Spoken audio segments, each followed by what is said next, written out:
Today in this topic we are going to discuss about the multiple granularity. So first we'll discuss what is mean by granularity. So granularity is nothing but it is the size of the data item that allowed to lock. That means what? We have the database, right? We have the database, in that we have data.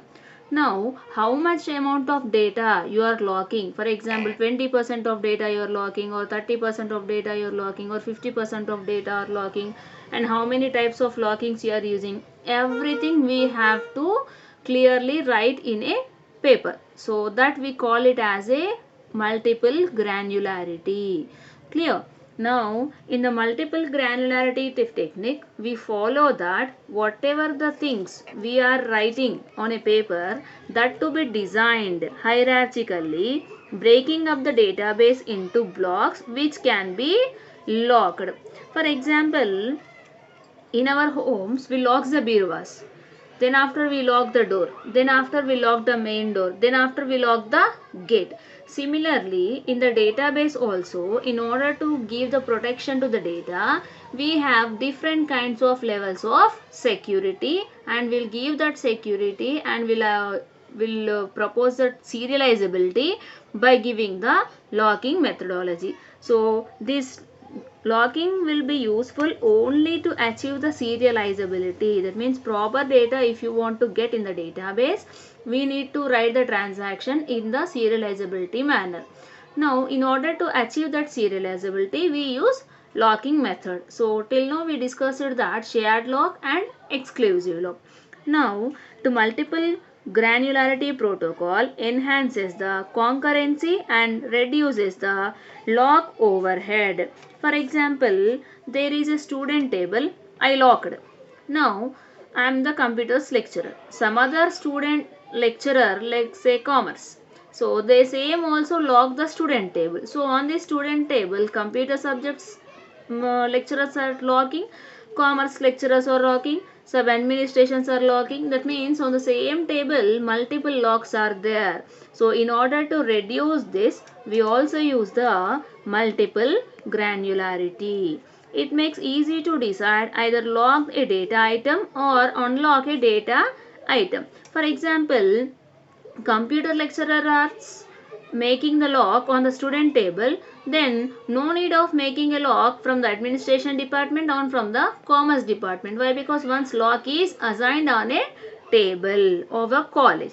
So this type of hierarchy can be graphically represented as a tree. So look over in the diagram. So this is a hierarchical representation of the multiple granularity.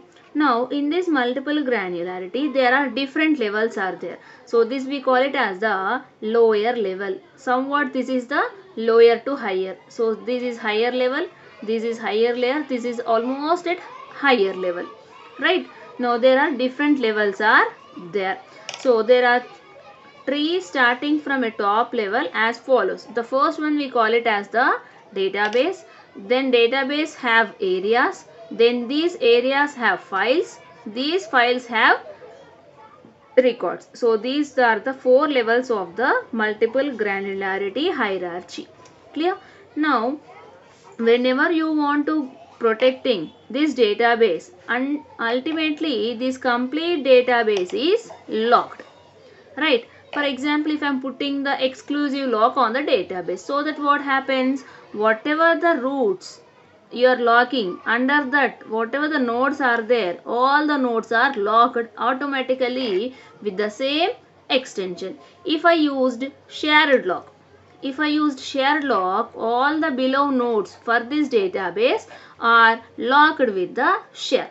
For example, I don't want to lock the complete database. Instead of locking complete database, for example, I want to lock particular student details record. So I can give shared lock or I can use exclusive lock. So that what happens, only protection in this particular record. For example, if I lock this, under this whatever the files are there, only those will be locked.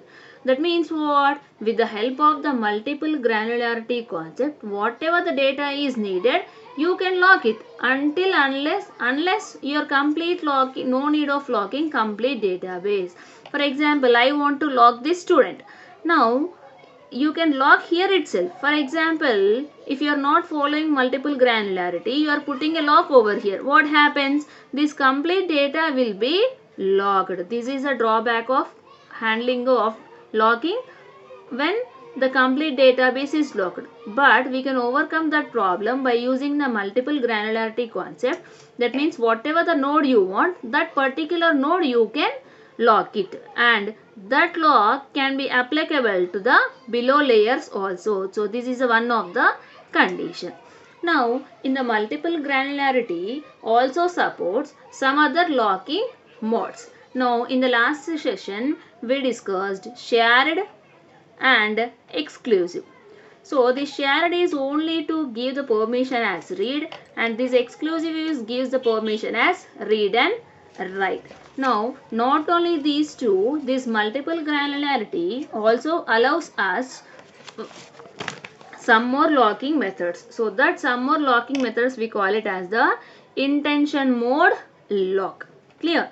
Now intention shared. So intention shared is nothing but it contains explicit locking at lower level of the tree. Now whatever the tree we considered, so this is the database. So these are the two levels.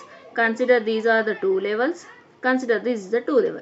So this part, last part, we call it as the lower level. So this will be the lower level. So if you want to put a lock on the lower level of the tree, we use the intention shared with read only. Shared lock means read only purpose. Next we have shared and intention exclusive. That means what? This also, intention exclusive. That means what? This is also applicable for the lower levels. So intention shared, intention exclusive, both for lower levels of the tree only. So shared for reading purpose, exclusive for read and write purpose. Now and last one is shared and intention exclusive. So this is a very important locking method that allows us in the shared mode, some nodes are locked in the exclusive mode by the same transaction. So this locking, if you are applying on a particular transaction, so some statements uses shared lock, some statements uses exclusive lock. That means it supports some of the things are reading purpose, some of the things are for reading and writing purpose. So this is the shared and intention exclusive lock. So whenever you are putting a lock on any database table or any database or any record or any file, first we have to check the compatibility matrix. So this box we call it as the compatibility matrix. That means what?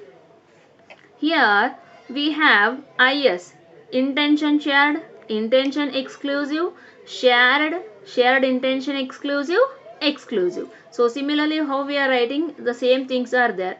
So if you are giving, for example, there is a data A.